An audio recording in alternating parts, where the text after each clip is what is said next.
Hari ini kita ngobrol bersama Kiki Ucup, Festival Director dari Pestapora. Terima kasih udah mampir ke sini. Gue yang makasih loh yang menyambut. Oke, gue mau ngomongin dari ini dulu deh, karena Pestapora ini salah satu IP festival musik yang paling nempel di kepala orang ya. Iya kan? Gue ada beat soal ini nih, ada beat stand up comedy soal, aduh gue nggak bisa bocorin lagi. Coba gue ada ngomongin soal festival musik. Oh ya? Terus ada ngomongin soal Pestapora ya. Terus begitu gue ngomongin Pestapora, semua orang kayak langsung tahu gue lagi ngomongin soal festival musik. Oh, Gitu. tangkapannya dari situ ya. Lu ngeliat jadi orang terkait yang ada di kepala orang tentang festival musik Pestapora gitu. Iya, ini gue ceritain tapi ini dipotong ya. Nah itu gue kemana-mana ke semua kota Oh, lu orang bawa kena tuh. karena waktu itu gue pikir kayak kalau di Jakarta kena lah orang nonton Pestapora, di Iya. Bandung masih kena. Gue bawa ke Kalimantan orang masih ketawa. Iya, masih nggak ya. Iya. Narsisnya kita sih kayak ya mungkin karena namanya gampang ya. Namanya. Karena namanya kayak sehari-hari gitu Pestapora. Jadi orang terkait festivalnya gitu dan banyak hal-hal lainnya. Oke juga ya jadi beatnya Raditya Dika. Udah jadi beatnya.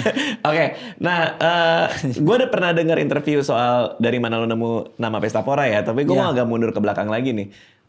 Kalau dari lo sendiri, lo justru kuliahnya bukan di soal event organizing ya? Bukan, nggak ada berhubungan sama dunia kreatif sih. Gue punya IO sendiri Oh gitu. buat stand up gue. Saingan dong? Enggak kan gue stand up. Oh iya lu stand up ya? Nggak bersaing. Kaget juga tiba-tiba saingan dong. Gue waktu itu lagi nyari staff. Oh. Mulailah gue cari, ternyata ada jurusan event organizing.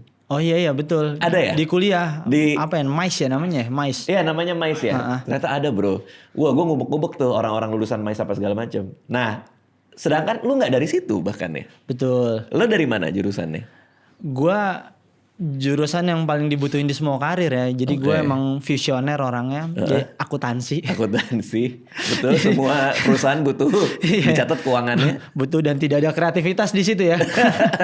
Itu cita-cita gue pas SD. Oh ya? Jadi akuntan. Hah? Iya. Kayak itu standar anak SD yang lahir tahun 80-an deh. Kayaknya ya. Kayak semuanya pengen jadi apa? Akuntan karena nggak tahu menyebutnya enak aja kali ya, akuntan. Mungkin. Sama waktu di majalah Intisari katanya gajinya lumayan gede tuh. Oh, triggernya itu ya? Triggernya itu. Karena gaji lumayan gede. Terus gue dikasih janji bahwa hidupnya akan cukup membosankan karena cuman ke kantor ngitungin duit orang habis itu pulang. Tapi buat gue tuh kayaknya menyenangkan tuh. Itu kayak udah gue nggak ada beban ya, nggak ada effort. gitu. Cuma. Nah lu kenapa masuk akuntansi? Karena emang visioner tadi? Bukan. Enggak. Itu akhirnya jawaban yang gue temuin setelah gue dewasa ya. Kayak ternyata akuntansi dibutuhin di semua. Karena ini gue awalnya tuh emang pengen masuknya kuliah seni. Pengen saat itu kan tahun 2000-an awal kuliah seni kan dianggap sama orang tuh kayak lu mau kemana arahnya gitu kali ya. Oke. Mungkin karena orang tua gue yang ortodoks Oke. banget gitu yang kayak kuliah kalau nggak ya ekonomi, hukum, kedokteran, teknik kali ya. Jadi udahlah gue ngambil yang paling mudah, ngeriset kayak kampus yang paling oke gimana yang nongkrong oke segala macam gitu. Jadi gue pilihlah Trisakti saat itu. Gue ngambil jurusan sebenarnya kan ada 2 pilihan.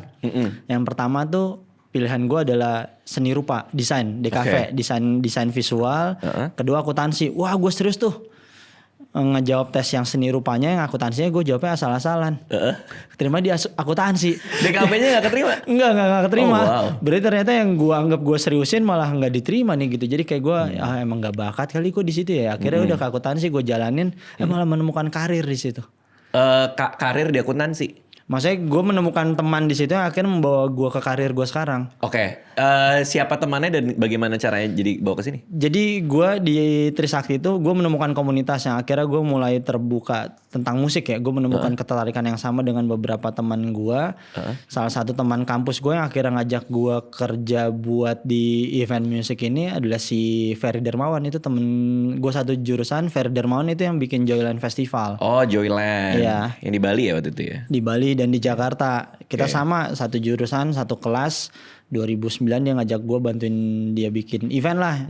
Tapi sebelum itu gue tergabung di komunitas yang emang gue kan ngeband juga. Jadi kayak nemu teman band di situ, akhirnya main di beberapa gigs yang akhirnya gue punya experience untuk bikin event gigs gitu. Oke. Terus ya dari situ udah gue kayak ya udah gue ngikutin aja. Gue bukan orang yang punya plan hidup gue harus gimana ke depannya, tapi kayak ya udah gue jalanin aja hidup gue. Oh sampai sini sekarang gitu. Oh wow. Jadi lebih kayak udah gue nggak pernah ngeset gue pengen jadi promotor, gue pengen jadi apa. Pokoknya awal mula mimpi gue pengen jadi anak band udah.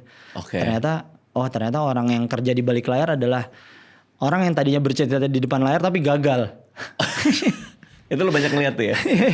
Iya, jadi kayak dulunya lu anak band ya, dulunya lu ini yang kayak cita-cita jadi artis tapi gagal gitu ya. Akhirnya di balik layar gitu. Jadi akhirnya gue ya udah gue ngikutin aja. Suatu ketika pokoknya setelah gue bikin gigs tuh gue ketemu sama teman gue namanya Adit. Dia tuh ngikut kerja sama band Pestol Air waktu itu dulu. Pestol Air tuh. Band lama banget Pestol Air. Akhirnya gue diajak dia kerja ikut di situ. Ya udah ikut jadi kru, jadi teknisi, jadi road manager gitu ya dijalin aja. Akhirnya gue bikin gig sendiri bareng sama temen-temen basis waktu itu bikin street bass. Wow. Terus diajak Ferry, terus akhirnya gue kerja sama si Adit itu diajak kerja di The Majors. Label? Iya dari tahun 2007 sampai 2021 udah di The Majors gitu aja gue. The Majors itu jadi apa? Gue pertama jadi event manager. Akhirnya jadi program dan strategis gitu. Lo jadi event manager itu karena dulu pernah ngurus bikin gigs-gigs itu ya, makanya di The Majors dikasih tuh. Mungkin iya karena gue punya bekalnya di situ karena opsinya ada jadi promotion. Gue nggak punya link ke media, ya udah event aja. Event kan lebih eksekutor ya gitu. Jadi gue nemenin artis untuk jadi roadman-nya, jadi apa gitu. Berarti lo memang belajarnya memang dari praktek langsung ya, karena kalau orang jurusan MICE itu kan mungkin dia punya teori-teori sendiri tuh. Iya. Lu nggak punya teori itu sama sekali. Nggak punya. Lu ngeraba banget aja ya. Betul, ngeraba banget dan ya udah pengalaman aja. Oh wow. Jadi sampai sini ya gue percaya tentang apa ya, anak-anak kantor gue udah sebel banget dengerin gue percaya tentang rasa gitu yang kayak dia pasti sebel tuh dia. Jadi tentang rasa kayak enggak nih rasanya kayaknya salah deh ya. Jadi kayak gue bikin program pun berdasarkan kayak yang gue rasain kayak gue excited nih untuk ini gitu. Jadi ya perkara itu aja. Selain ada hal teknis yang akhirnya gue ngerti sendirinya gitu ya. Itu dapat dari mana bahwa rasa itu lebih penting daripada technicalitiesnya? Dari The Majors lo udah ngerasain atau? Iya mungkin ya dari pas di The Majors beberapa kali kita aktif bikin event semenjak tahun 2009. Dan dari situ gue belum punya posisi untuk gue yang ngeramu program ya, karena dari situ gue sebagai eksekutor aja. Dari situ gue belajar juga kayak yang dimau orang apa ya sebenarnya emang nih event tuh apa sih gitu, pertemuan antara penonton, penampil sama organizer yang emang harus fasilitasin penonton dan penampil gitu. Jadi kan ini apa ya, berarti kan harus menyenangkan semuanya ya. Apa yang bikin excited si penampil, apa yang bikin excited si promotor, apa yang bikin excited si penonton gitu. Ya akhirnya gue belajar dari situ, akhirnya ketemu sebenarnya event tuh simple banget ya, cuman 2 poinnya. Fasilitasin yang orang mau, fasilitasin rasa penasaran orang. Nah, tinggal gue breakdown aja yang orang mau apa, yang rasa penasaran orang ada di mana gitu. Ya itu selalu jadi apa ya, resep gue lah. Akhirnya gue ngeliatnya dari sisi itu. Rasa penasaran itu kan maksudnya orang jadi punya rasa penasaran, makanya orang mau nuker duit buat tiket gitu kan maksudnya. Betul, akhirnya orang ngejar untuk akan gimana ya gitu. Selain yang paling banyaknya yang pasti yang orang pengen, misalkan yang lagi happening sekarang gitu. Itu kan pasti orang pertama kali beli tiket karena ada yang lagi happening di sana sekarang gitu. Paham. Jadi kan artinya lo bisa bekerja dengan melihat apa yang udah ada dan works, tapi lo malah sebaliknya, lo nge-breakdown dulu nih, orang pengennya apa-apa, gue bikin ini. Jadi artinya lo mencoba membuat yang baru juga kan, supaya nggak sama-sama yang lain. Betul, dan gue orangnya tidak berpatokan dengan data digital sampai sekarang gitu. Jadi kayak iya, karena apa yang terjadi digital kadang nggak terconvert sama aplikasi di lapangannya. Contohnya apa? Contoh apa yang rame digital tapi ternyata nggak? Misalkan ya lagu yang viral banget di digital di semua platform gitu yang udah sampai puluhan juta, ratusan juta, tapi kalau dibawa ke event ya dia tidak terconvert penontonnya. Misalkan ada beberapa penyanyi, nggak enak juga nyebutin ya. Iya adalah. Iya ada beberapa penyanyi gitu udah sampai juta-jutaan tapi gue nggak pernah melihat dia ada di poster festival gitu yang emang sekarang kayak justru malah dia yang udah juta-jutaan dengan ternyata ada satu band yang money listenernya cuman di bawah 500.000, dia selalu jadi box office festival gitu. Jadi ya gue ngelihatnya berdasarkan perjalanan juga kayak enggak nih pasti works kayak gini nih, enggak kok. Gue jadi nggak pernah megang apa ya, gue coba lihat datanya mana yang gede gitu, gue nggak pernah berpatokan sama itu sih. Data digital tapi kan. Data tapi digital. Data off air lo jadi patokan juga. Kalau data off air patokan mungkin berdasarkan pengalaman ya gitu. Kadang kan emang akhirnya gue bikin Pestapora karena gue bikin itu kan jadi kayak apa ya, kayak minimarket gitu, supermarket gitu. Jadi orang datang, orang bisa impulsif, minimal ada yang bisa mereka beli deh gitu. Oke. Karena yang tampil selalu banyak gitu loh. Oke, berarti 2007 sampai 2000 berapa 21 ya? 21 gue kerja di 14 The tahun, Majors. bro. Betul.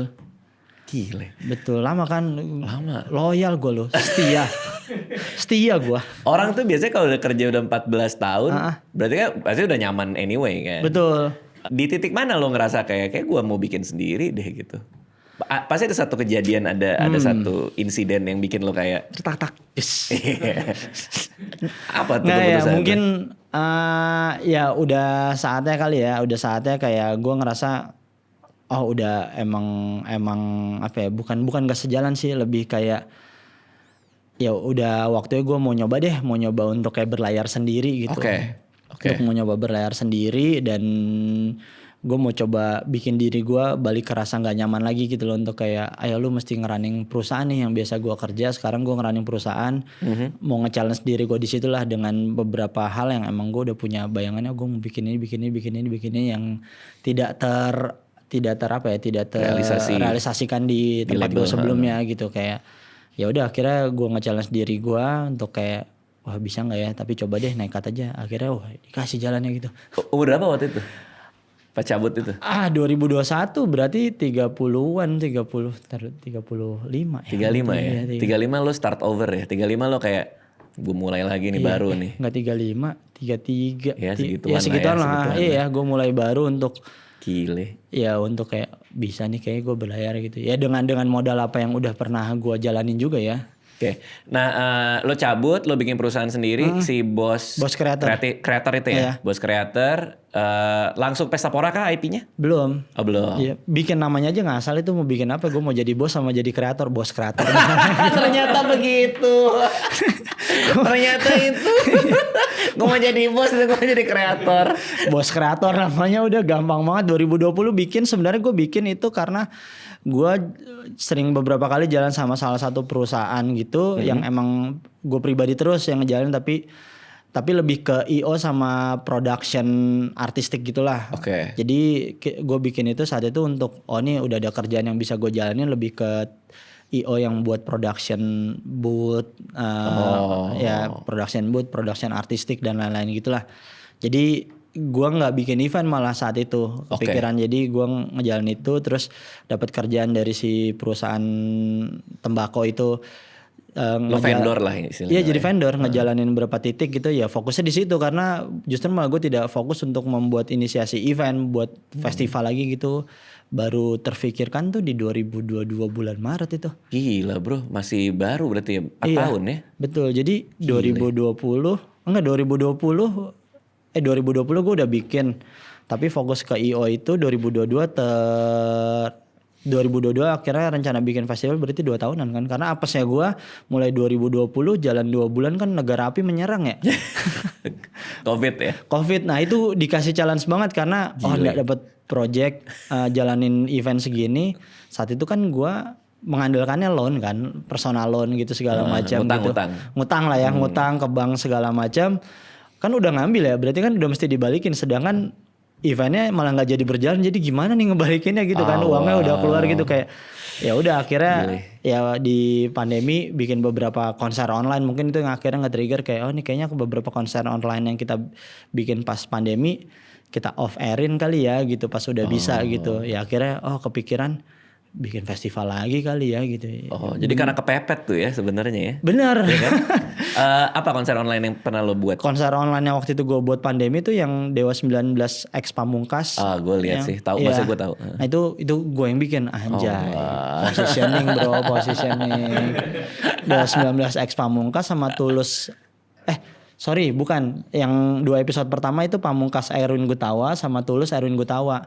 Mungkin kalau lo ngeliat video Tulus sama Erwin Gutawa yang nyanyi lagunya Krisya Andai Aku Bisa itu dari event gua. I see. Terus 3 episode berikutnya ada 5 episode. 3 episode berikutnya Dewa X Pamungkas, Kunto Aji X Jamrut sama Vincent Desta dan Resa Boin Kus Plus. Gue ngobrol sama lo agak panjang, gak apa-apa ya? Gak apa-apa. Gue penasaran nih. Iya. Oke, terus abis itu gue penasaran soal ini. Soal kan lo bikin event-event yang tadi tuh menarik tuh. Lo nge-twist gitu kan. Iya. Sini bawain ini bawain ini. Terus lo ngerjain itu pas pandemi. Lo jadi vendor dari perusahaan tembakau itu. Karena pandemi dan karena ada banyak loan. Makanya lo harus bikin ini sendiri. Harus event aktif. sendiri. Harus aktif. Gimana cara lo ngajak semua nama itu sebagai perusahaan si bos kreator ini, kan lo harus nge-approach mereka nih, kan itu nama-nama gede. Mereka tuh penampil kan? Iya, Ya, kayak Tulus segala bukan pemodal kan? Bukan. Oh penampil, iya ya. Ah. Kalau itu sih mungkin karena modal gua kerja dan berteman dari 2007 itu ya. Jadi gua lumayan kenal dekat dengan Sama mereka semua? Sama semuanya. Jadi ngajaknya pun udah lebih kayak bukan ada IO di mana ngajak manajer Tulus untuk itu. Mungkin udah masuk setengah kaki lah bahasanya gitu. Udah kayak ngobrol udah kayak bikin ini segala macam gitu. Udah lebih enak lah gitu. Berarti dari 2007 itu lo actively networking juga? Iya sangat aktif. Dan dari 2010 kan dari 2009 bahkan gue jadi manajer. Gue jadi manajernya Aditya Sofyan. Gue jadi Aditya Sofyan? Iya. Oh wow. Gue jadi ya itu terima kasih film lu Adit akhirnya. Oh itu lo ada di zaman itu? Abis lu itu berpindah ke gua tuh dari Kikyo. Iya, yang dulu megang yang Bandung itu dari Kikyo ke gua. Udah gua megang Adit sampai 2012-an. Terus gua megang Morfem. Terus 2013 gua megang Bara Suara. 2015 gua megang Danila. Jadi networking gua banyak dari situ. Jadi gua ngikut kemana-mana sama Bara sama Danila. Gue ketemu pelaku di berbagai macam daerah di Indonesia. Gue bertemu vendor gitu. Jadi networking gue dari situ. Jadi gue nggak stagnan kerja di label doang. Hanya label doang. Iya. Jadi justru malah gue kerja sama Bara Suara. Gue jadi manajer Danila tuh untuk apa ya bahasanya kalau chef tuh lu keliling gitu untuk nyari menu baru nih buat gue aplikasikan di label itu sebenarnya. Jadi gue sekalian scouting, sekalian bikin satu konsep karena per tahun 2016 kan label itu punya festival namanya Synchronize The Majors itu. Nah itu akhirnya perjalanan gue dengan band-band itu akhirnya untuk gue nyari resep apa yang mau gue bawa untuk gue cari pelajaran gitu untuk Synchronize. Ya untuk gue yang bisa diaplikasikan di festival musik tuh begini gitu. Si Synchronize ini lo yang handle juga berarti? Saat itu gue jadi program directornya 2016. Program director tuh which is yang ngeramu program, semuanya ya. kan? Siapa yang main, jam berapa itu lo semua lah. Nyiapin menu lah gitu. Nyiapin menunya. Nyiapin menu, rundown gitu. Karena lo udah punya reputasi itu ya, lo di Synchronize apa segala macam, jadi kenal banyak sekali band, apalagi PD-nya anyway kan, betul ya, direkturnya kan. Jadi gue lumayan kenal deket sama banyak band lah, semenjak dari Adit sampai jadi manajer ya sebenarnya. Oke. Apa kualitas lo yang menurut lo bisa membuat lo dipercaya menjadi program director? So asik. So asik. Iya. Karena kan pasti di antara ruang meeting itu bos lo bisa ngelihat lo sebagai kayak lo gue jadiin PD deh gitu. Saat itu nggak ada penunjukan deh, pokoknya udah gue ngisi yang ini aja nih. karena ngerasa mungkin justru malah gue di Bara Suara sama Danila, gue ngerasa gue punya modal yang cukup untuk gue bawa ke ini nih gitu. Justru malah bisa dibilang si festivalnya itu diuntungkan dengan perjalanan gue sebagai manajer gitu. Gue berkenalan dengan banyak manajer lain, gue berkenalan dengan vendor, gue berkenalan dengan brand gitu. Betul. Dari situ jadi kayak mungkin kualitas gue lebih di komunikasi yang ya gue bahasanya makanya so asik gitu sih. tapi itu orang sering miss ya, karena interpersonal skill itu ternyata ngaruh banget untuk kerjaan kayak gini. Sangat. Cara lo handle orang kan? Iya, cara lo berteman yang ya gue selalu tidak mau transaksional ke orang kan, ya udah berteman aja gitu. Apa sih tipsnya? Gimana sih cara networking yang baik sebagai orang yang nggak ngerti cara bersosialisasi? Gimana gue orang yang nggak bisa ngajarin lagi. Networking yang baik adalah gimana lo tukeran nomor abis itu ya yang penting lo nggak usah enggak lagi bahkan bisa dibilang gue nggak pernah ya kalau gue butuh gue minta nomor ya, bahkan kalau ketemu gitu ngobrol enak belum tentu gue langsung minta nomor kan. Yang penting ya udah gue nunjukin kalau gue di situ gue nggak pengen, gue datang bukan karena ada butuhnya doang gitu ya, emang gue berteman aja gitu. Emang tulus aja ya, orang bisa ngeliat itu ya pasti ya. Mungkin ya. Wah ini orang kayaknya ada maunya nih gitu kan, orang ngelihat pasti ya. Nggak mungkin lah Ucup gitu begini gitu ya orang ngeliatnya kayak udah percaya aja sama Ucup deh gitu. Iya sih, atau reputasinya apa gitu ya. Nah yang menarik adalah lo pernah jadi manajer artis. Berarti lo tahu dong kelakuan artis cara handle-nya gimana?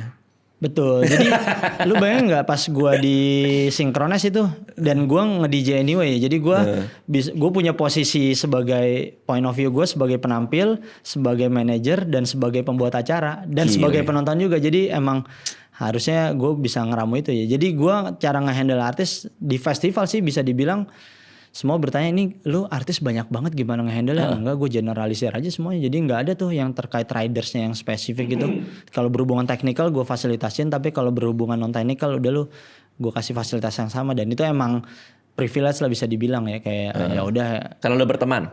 Iya karena berteman dan karena ya udah jadi komunikasi gue ke bandnya juga nggak ditolak duluan gitu tapi gini maksudnya kan biasanya kalau mungkin nggak kenal sama manajernya lebih kayak nggak kita riders harus gini gitu ya emang butuh pendekatan secara personal ya. sih menurut gua karena ketika udah kenalan maksudnya kayak misalnya gue temenan sama lu, gue punya band, terus kayak mau minta macam-macam kan nggak enak juga orang gue kenal sama lu, yang lebih tipikal. Ya mungkin ada gitu kali juga ya, iya. Dan gue juga tidak memposisikan sebagai orang yang memanfaatkan posisi gue karena berteman baik dengan mereka gitu loh. Jadi bukan berarti gue ngegampangin mereka, ya gue tetap proper fasilitasin ya gitu. Oke. Wow. Ya bahkan secara fee gitu, karena gue punya sudut pandang sebagai manajer band kan kayak. Bener.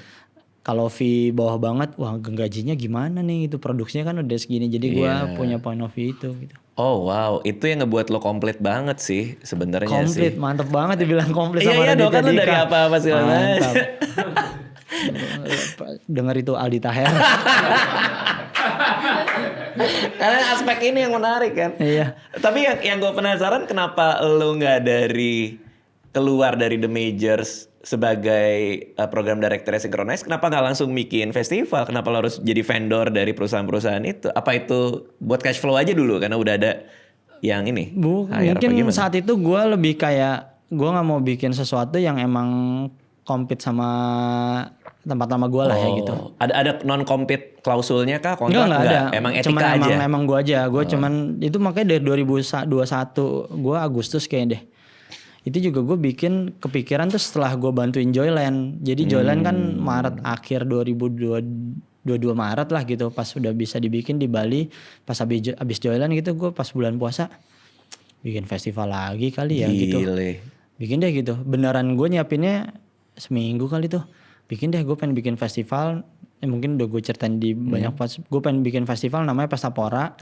Udah gue cari rights-nya dulu. Gue cari akun sosial medianya. Gue cek venue-nya sendiri.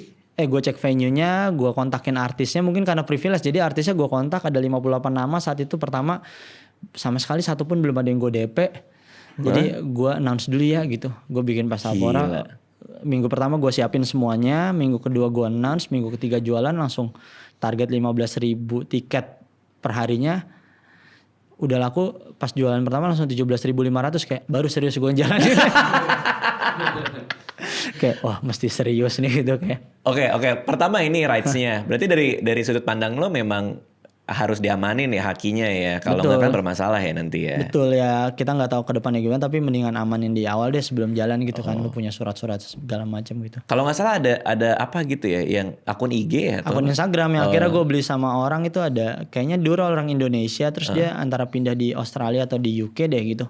Terus lo beli? Gue DM ke akunnya kan nggak dibalas, tapi akun Pesta Pora itu cuman ngefollow 2 orang, dua-duanya gue DM, gue mau beli akun ini dong gitu. Gue beli 2.500.000 itu.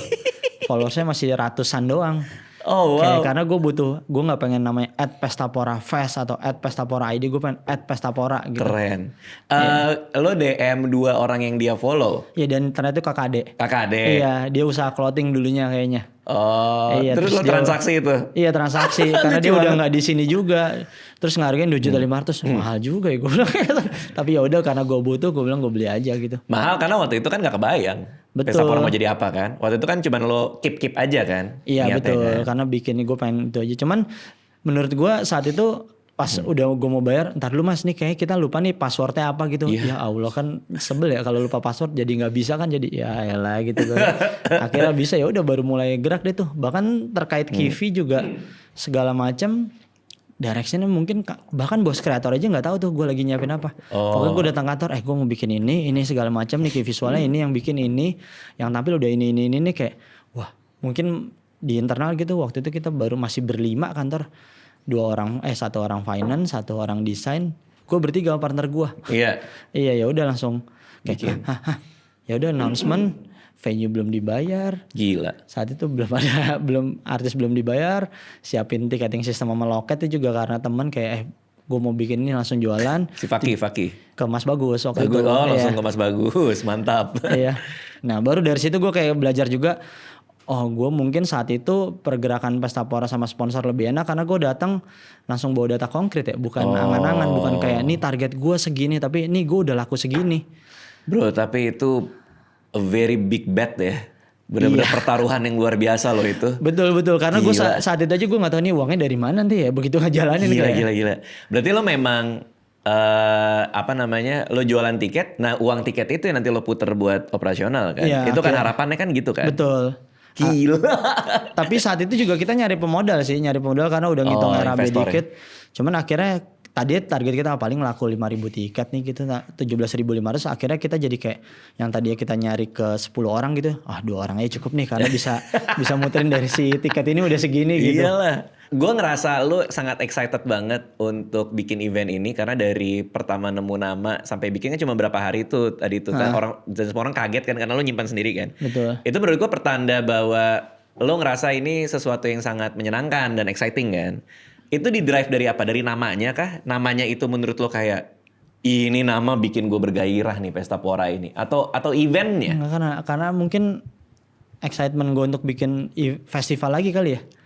Saat kangennya itu ya? Iya mungkin ya. Rasa karena kangen ya? Setelah 2019 berarti kan offer terakhir kan yang gue bikin gitu.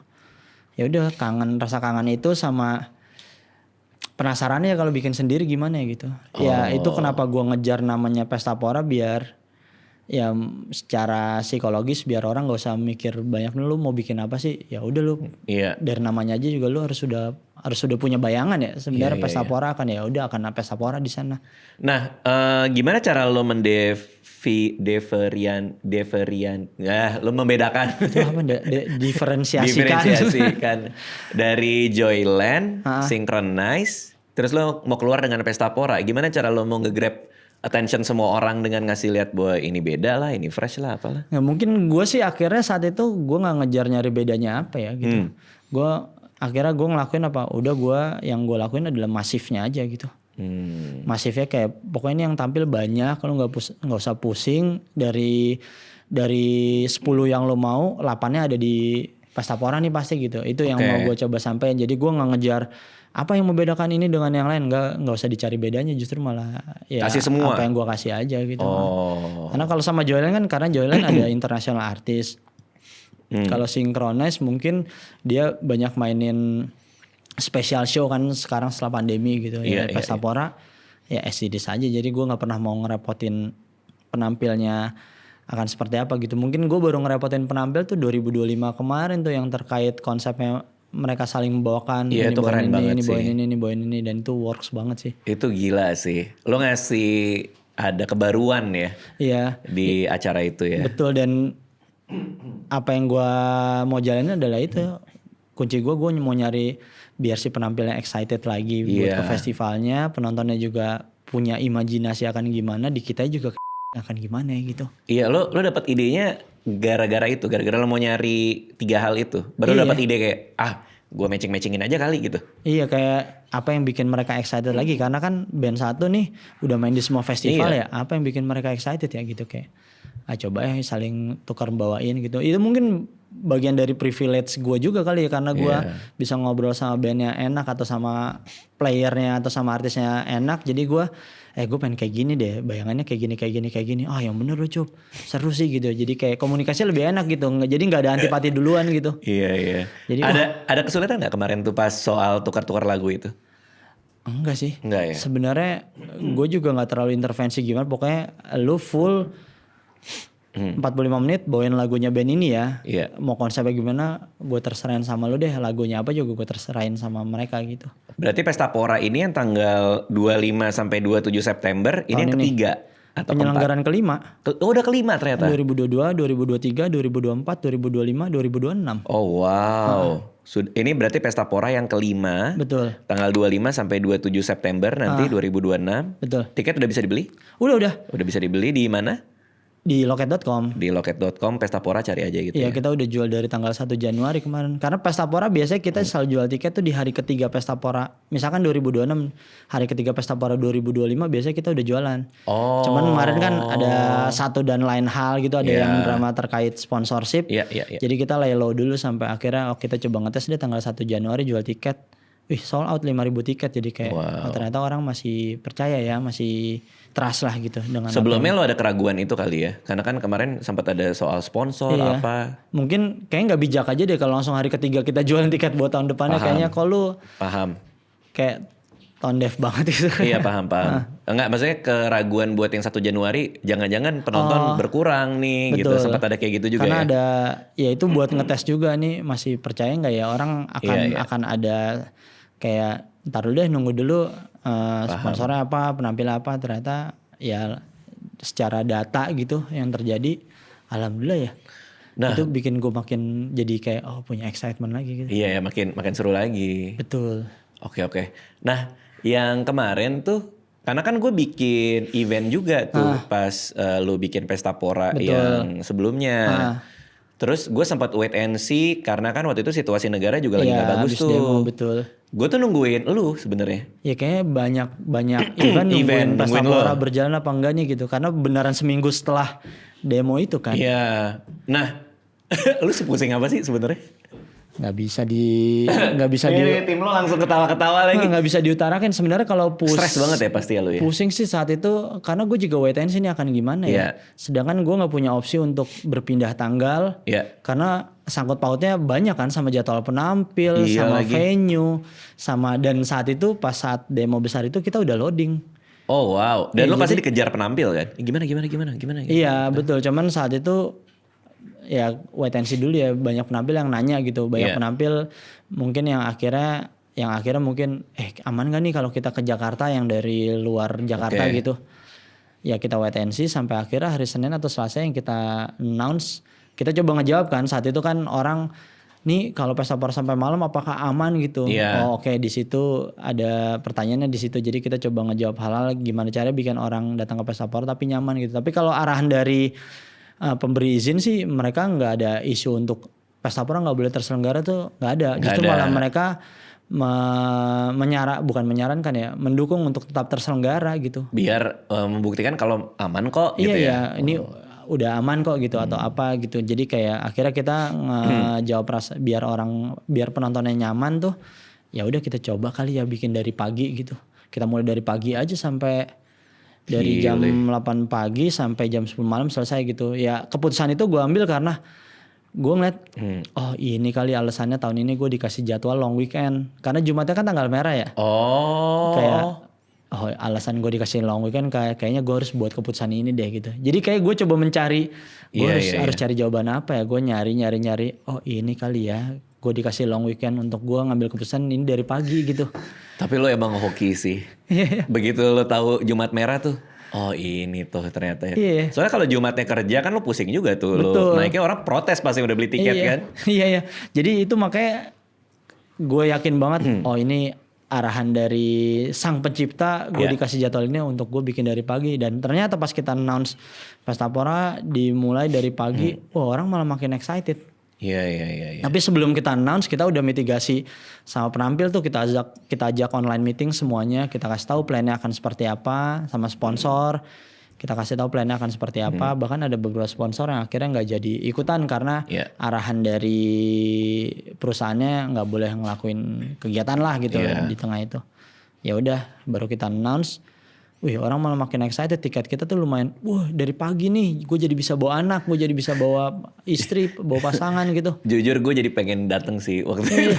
Karena pagi. Kan kita DM-an kan saat itu. Iya makanya. Aduh seru banget. Gue bilang dari pagi jam 8 pagi tuh orang malah jadi seru banget. Gue juga akhirnya mungkin tahun ini gue jadi kayak apa gue lanjutin ya karena Nah, kan itu jadi dia tuh. USP kan. Iya. Jadi kayak oh menarik juga dari pagi dan jadi akhirnya membuat kalau tadi apa beda pesta pora dengan yang lain kita dari pagi gitu. Iya. Tapi enggak di yang sekarang dari pagi enggak? Gue sih lumayan pengen ngelakuinnya ya. Cuman susahnya adalah karena Jumatnya bukan hari libur kan. Oh. Bukan hari libur dan ya mungkin kalaupun gue dari pagi Sabtu Minggunya Jumatnya tetap normal misalkan dari jam 2 sampai jam 12 malam gitu. Artinya ini masih di kepala lu nih? Ya ini gue sampein sekarang. Iya maksudnya belum diputuskan.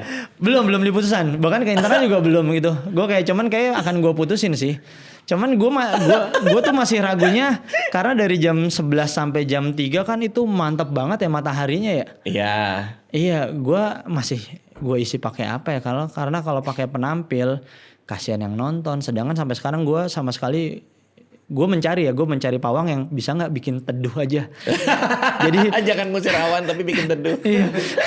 Jadi kata pawangnya selalu gue udah nanya ke 5 sampai 6 pawang masih antara hujan atau enggak hujan. Enggak bisa di tengah-tengah. Enggak bisa bikin teduh. Aduh lucu banget. Enggak bisa di tengah. Karena gue beneran nyari.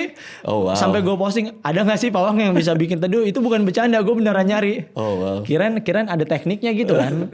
Kalau dia bisa bikin hujan harusnya bisa sampai sini aja nih. Jangan diturunin gitu. Iya. Gak ada karena ya itu dari siang jam 10 sampai jam 3 jam 4 tuh PR banget buat penampil. Tapi jadinya dari pagi tuh blessing buat semua tenan dan semua booth sponsor. Karena tenan kan dari pagi jadi ketemu 3 kali makan kan. Makan pagi, makan siang, makan malam. Traffic mereka target mereka 3 hari semua tercapai di 1 hari. Iya paham. Jadi tenan kayak dari pagi lagi dong mas. Sponsor pun gitu. Jadi gue menemukan fakta psikologis yang kalau terang ternyata orang malah lebih explore saat masih terang, nggak segan untuk masuk booth sponsor karena ngerasa semuanya kayak di bawah cahaya yang sama bukan cahaya spotlight gitu. Jadi kayak gue nggak segan masuk ke booth sponsor, nggak dijudge atau apa karena kalau malam orang masuk kan kayak udah dari luar gelap, booth sponsor terang kan kayak masuk kayak nanti gue dijudge gitu atau apa ya secara psikologis kan. Iya itu di belakang pikiran mereka tuh kan mereka nggak sadar kan tapi ada rasa itu. Iya betul dan kalau terang kan mereka kayak booth ini masuk gitu. Tapi kalau pas udah gelap kayak duh rame lagi dalam gitu. Segan masuk gitu. Jadi mau gua lanjutin itu dan sponsor juga ngeliat wah menarik banget sih mereka yang tadi ya terutama brand-brand yang 21 plus gitu. Yang emang ada yang dari ini ternyata ya aman aja gitu. Aman aja. Iya. Yang menarik buat gua karena kan gue juga bikin acara juga nih. Gue kayaknya nggak bisa deh kayak nanti nunggu ini apa segala macam. Apalagi lo udah jual tiket, terus lo tadi masih kayak apa gue bikin pagi aja. Berarti artinya lo sangat fluid deh. Lo sangat kalau ada ini, gue coba ikutin. Meskipun udah di announce, tiket udah dijual gitu ya, masih nggak apa-apa ya berarti ya. Iya lagi ya. Coba tolong dijawab. Emang kayak gitu ya. Oh nanti bikin ini, bikin itu gitu. Iya kadang gue ngikutin aja sih, bukan ngikutin kayak flow-nya akan gimana ya itu yang gue jawab tadi. Gue nggak pernah punya plan jangka panjang jadi kayak paham. Udah ikutin aja. Ini kayak ganti Kivi nggak apa-apa deh look gitu. Gue suka kayak gitu kayak ganti Kivi tapi kan direction gini. Udah direction tinggal direction ganti mau ganti aja gitu kayak. Paham. Termasuk gue menentukan si buah-buahan itu kan kayak buah lucu deh gitu kayak meaningnya emang nggak ada. Ternyata bisa panjang ya. Bisa orang asumsinya bisa jadi jauh jadi membuka ruang pesta pora buat kolaborasi jadi kayak ini ya gitu. Dan seger ya ada segernya gitu kali ya. Iya dan seger dan gitu ya. Bisa gue aplikasikan di hari hanya kayak ngeliat strawberry gede ngeliat apa kan orang fun banget ngeliat kayak kayak ke Dreamland gitu atau apa gitu. Tapi itu katanya petanda keputusan yang baik adalah dengan berubah-berubah terus sih. Itu baik berarti gue walaupun lu sebel ya. Karena lu nyari kan, lu nyari the best thing to do kan. Betul. Lu nyari yang akurat berarti kan. Betul. Makanya berubah terus. Kadang gue juga nggak tahu itu akurat atau enggak ya, tapi menurut gue ya itu tadi balik ke feel yang gue rasain kan. Kayak oke nih gini gitu. Kayak ini nih gitu. Oke, apa yang lo bisa ceritain soal Pesta Pora yang kelima ini untuk tanggal 25 sampai 27 September yang tiketnya udah bisa dibeli ini? Apa yang bisa lo share? Ada lagi, belum ada yang bisa gue ceritain lagi. Gue juga nggak tahu. Gue juga Pesta Pora mungkin kalau kemarin si tukang burger itu nggak nge-spill chat gue sama dia, gue nggak akan announce line up kayaknya. Tapi itu beneran lo approach dia bener ya berarti ya, semua itu Ya bener. gue approach dia untuk jualan burger. Abis itu dia maksa lah kayak, Dia ayo dong, maksa. dong Om Kiki, Aldi Tahir Gallagher nih, lucu orang pasti seneng. Enggak, udah lu kan udah di beberapa festival main kayak gitu. Jadi jawabannya sama kayak gitu, udah festival ide kan milik Allah gitu. Oke. Jadi harus kayak pokoknya gue bilang enggak, udah lu jualan burger aja. Lucu Om Kiki, nanti ditulisnya namanya Aldi Tahir Gallagher, Adek Bontot, Liam dan Noel. Makin gak mau gue ngajak lu, gue bilang gitu. Makin gak mau gue ngajak lu, gue bilang kayak gitu.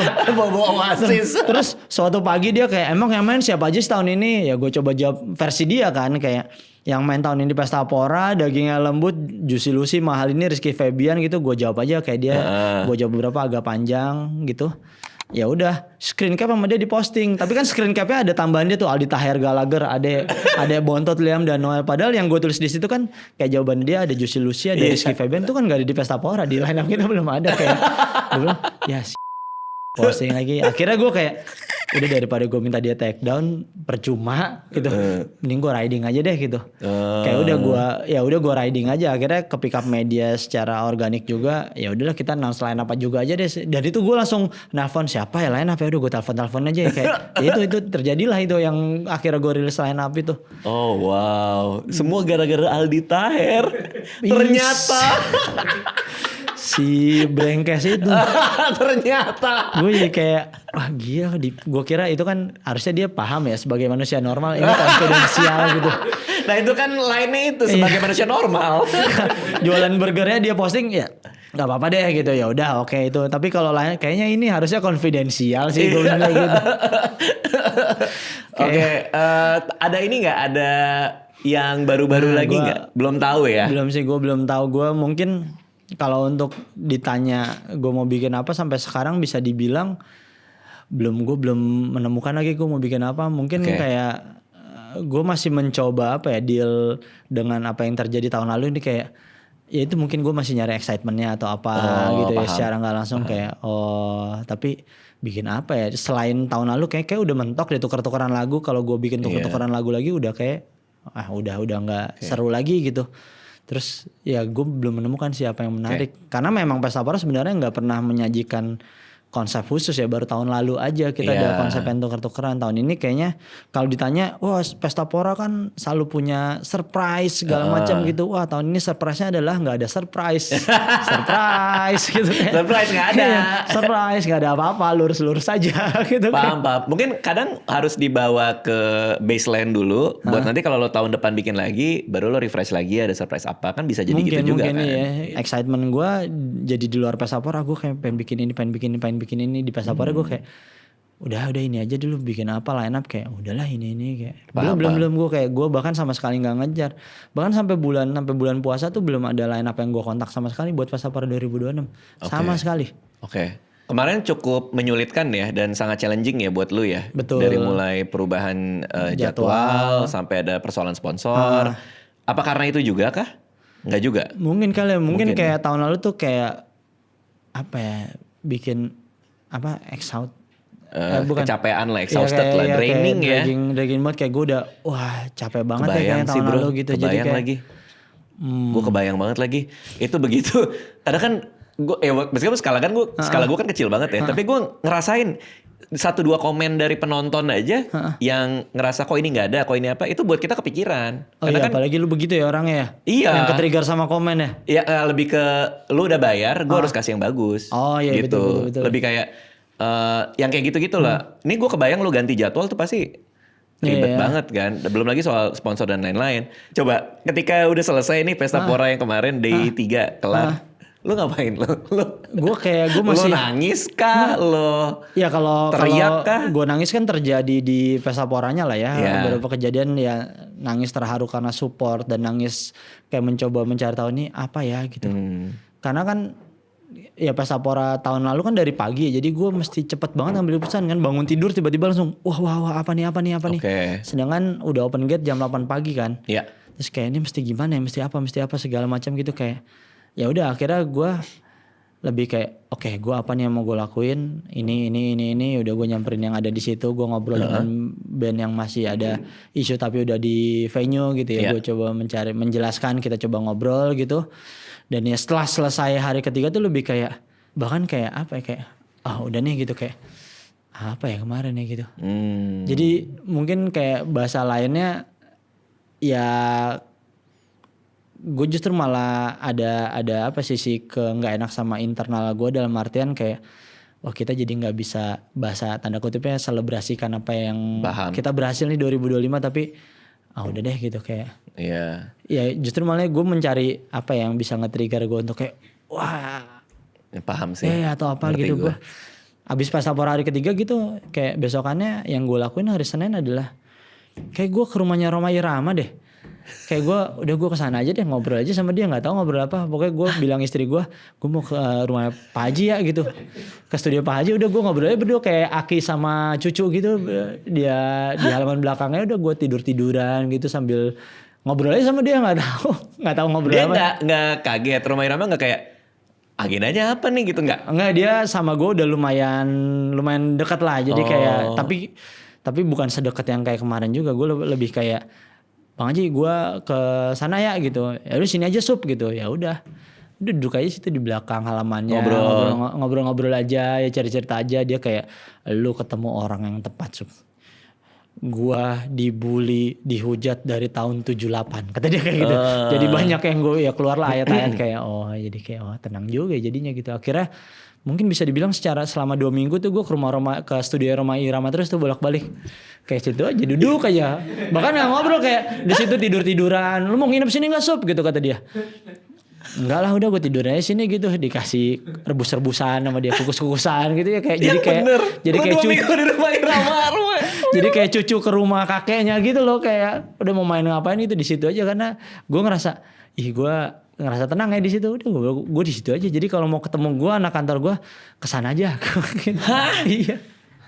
Mungkin ada sosok keteduhan spiritualnya. Mungkin ya, karena dia lebih tua dan lebih bijaksana kali ya. Atau gue lagi burn out ngobrol sama orang, akhirnya gue ngobrol sama yang lebih tua yang emang ya dari sisi religius kali ya, gue ngobrol dari sisi itunya atau apanya. Tapi tidak dalam religius juga. Maksudnya gue kayak lebih udah gue di sana aja. Nuansanya lah ya, nuansanya kan lebih adem. Dia gitu. Meeting sama orang, gue ada sampingnya gitu, ikut aja dengerin.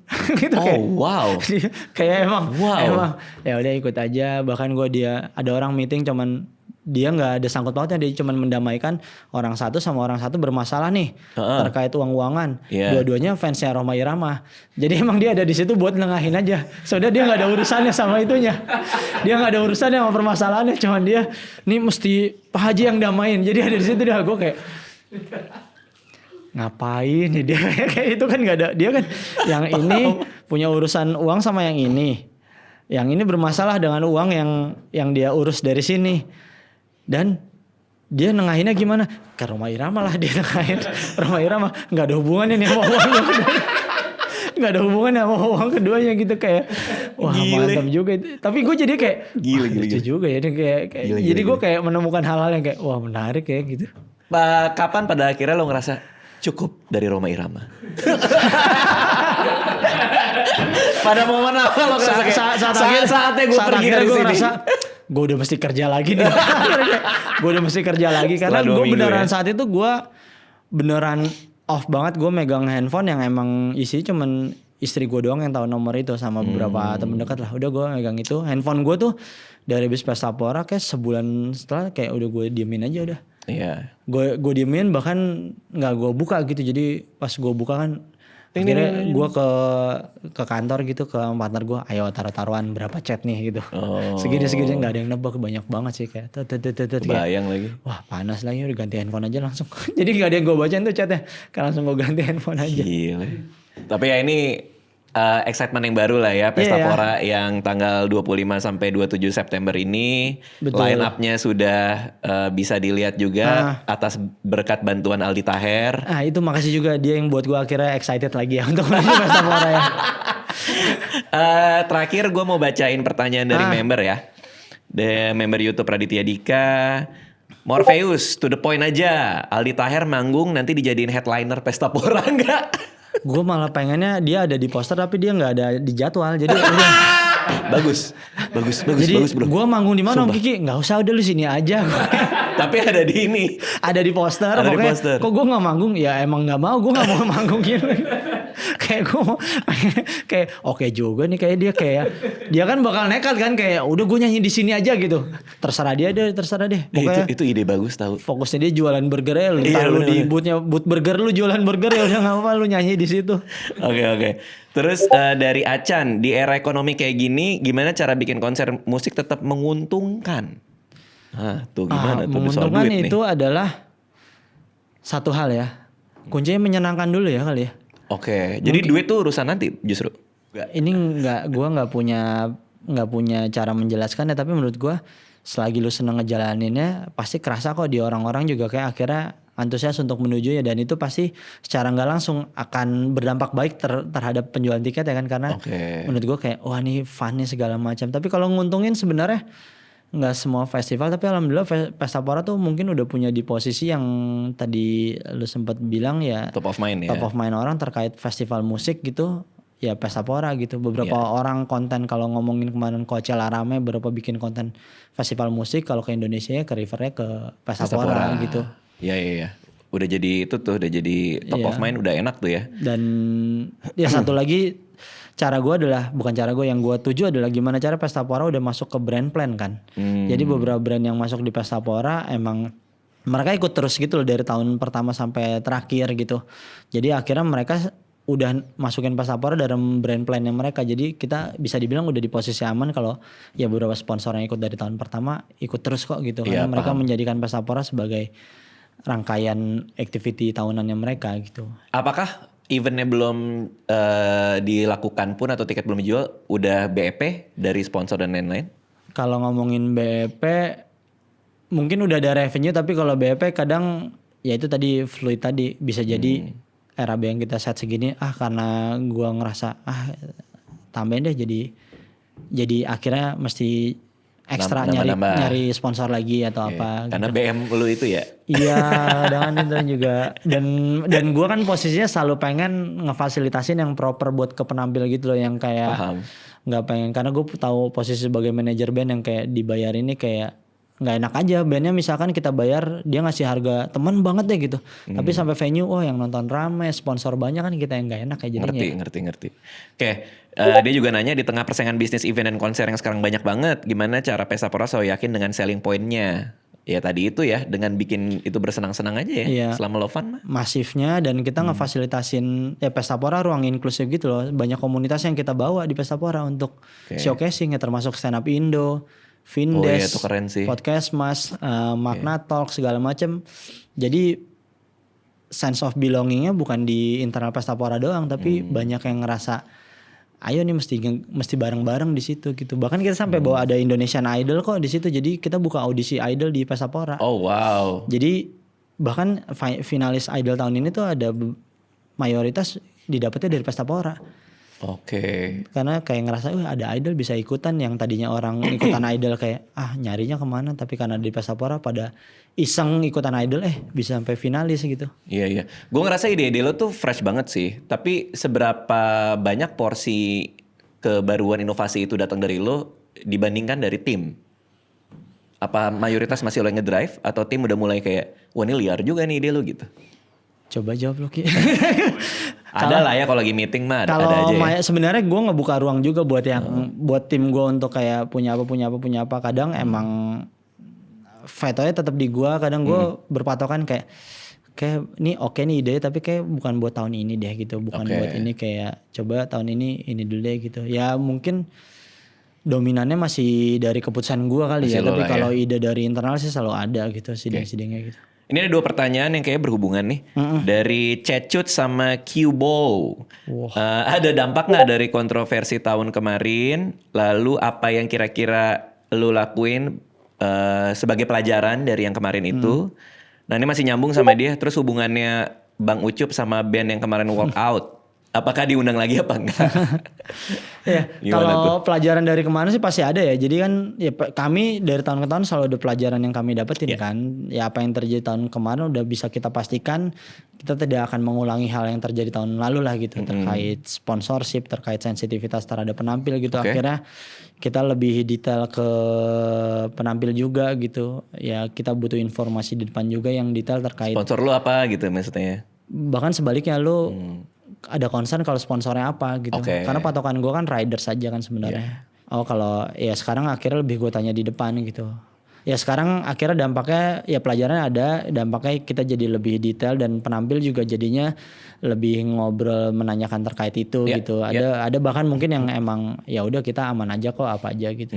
Sebenarnya apa yang terjadi pas Sapora tahun lalu ngerubah industri event juga, ngerubah industri musik bisa dibilang. Jadinya si penyelenggara akhirnya sebelum mengontak band menanyakan dulu bandnya segala macam, bandnya juga jadi lebih detail terkait kontrak tentang sponsorship gitu. Jadi ada ngebuka knowledge tentang hal itunya lah gitu. Dan ya dampaknya kita pastikan sih kita akan belajar dari yang terjadi tahun lalu untuk tidak kita ulangi di tahun ini. Kalau untuk hubungan dengan band-band yang kemarin walkout sih gue no hard feeling sih sebenarnya, kayak ya udah kemarin gue anggap udah peristiwa budaya aja, gue nggak apa ya, bisa dibilang ya no hard feeling, gue nggak ada isu apa-apa. Bahkan beberapa juga banyak yang nyampein ke gue gitu yang emang ngobrol segala macam, gue sama sekali tidak ada masalah. Hubungannya bisa dibilang masih sangat baik kok, kita masih ketemu, bahkan masih beberapa nama yang lu sebut juga gue masih kadang ketemu gitu, nggak ada isu gitu. Kalau pertanyaan akan diundang atau enggak ya gue sampai sekarang kan gue masih belum tahu gue mau bikin program gue seperti apa gitu. Jadi kayak gue ya justru malah belum terlalu meramu banget gitu. Iya. Oke, terakhir dari si Tongkol. Gimana cara menentukan harga sebuah event konser seperti Pesta Pora? Terus dia ada pertanyaan lain. Ini apa sisi gelap organizing event konser? Sisi gelap. Sisi gelapnya adalah kerugian. Itu doang. Itu gelap banget tuh kayaknya tuh ya. Itu gelap banget. Kalau ini harga tiket gimana cara nentuin? Sebenarnya problemnya kalau di Indonesia terutama ya, sebenarnya kan rumus paling benar adalah total biaya produksi kita dibagi target penonton kita berapa, keluarlah harga tiket kan. Tapi kalau di Indonesia ada limitasi nih, kalau lu udah jual tiket di harga segini udah berat nih buat marketnya. Jadi mungkin di range harga tiket misalkan 3-day pass atau daily pass kayak jangan lebih dari 300.000 deh untuk festival gitu menurut gua. Jadi akhirnya kita nentuin tiket hanya bisa menghasilkan revenue berapa persen dari total budget, akhirnya kita ngejarnya harus cari sponsor kan.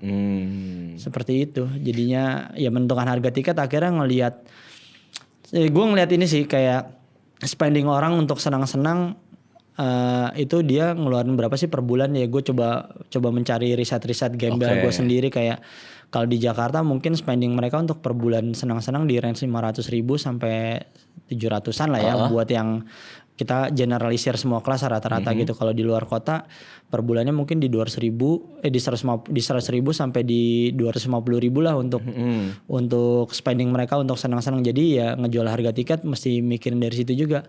Kalau kita ngejual 150.000 bikin event di luar Jakarta gitu, berarti kita harus narik promosinya. Kalau 150.000 misalkan mereka nabung 5.000 sehari, akan kumpul berapa hari ya? Lu harus jadi gua harus ngambil kesimpulan kayak gitu, biar waktu promosinya harus segini, karena bisa jadi mereka harus nyisihin uangnya sampai akhirnya bisa beli tiketnya di bulan keberapa gitu. Jadi kayak ya ngitung-ngitung tanggal gajian, tanggal jajan mereka keluar, atau tanggal impulsif mereka tiba-tiba mereka beli gitu. Jadi kayak kadang banyak pertimbangannya sih untuk kayak ngecekin, apalagi kalau di Jakarta kan potensi kesenangan kan kadang bukan punya festival musik doang, bahkan ada banyak opsi. Urgensi orang untuk datang ke festival musik sekarang ini 2 tahun 3 tahun terakhir udah nggak bisa dilihat jauh-jauh hari, Mas. Dulu kan orang berebut untuk beli tiket di awal biar sold out cepet, jadi akhirnya penyelenggara aman. Nah sekarang justru malah growth tiket tuh di 1 bulan terakhir, 1 bulan sebelum event. Iya. Oh wow. Jadi baru bisa dibilang kita Pesta Pora tahun lalu tuh 30%, 40% tuh sampai 1 bulan sebelum tuh naiknya hampir 60%-an.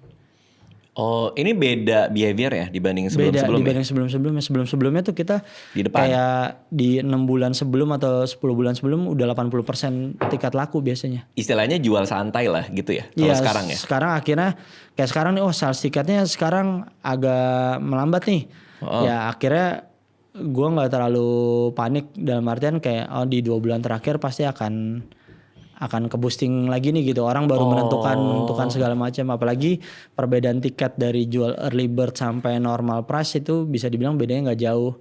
Dan sampai saat ini mungkin festival musik bisa dibilang ya orang yang beli nggak punya urgensi karena udah pasti ada kok nanti hari H juga kalau gue impulsif beli tiket langsung ada gitu. Jadi udah bisa penampilan kecuali headline show kan ada sold outnya. Kalau festival kayaknya sangat jarang apalagi dengan kapasitas pesta pora yang bisa dibilang sampai 50.000 orang per hari ya. Jadi Gila.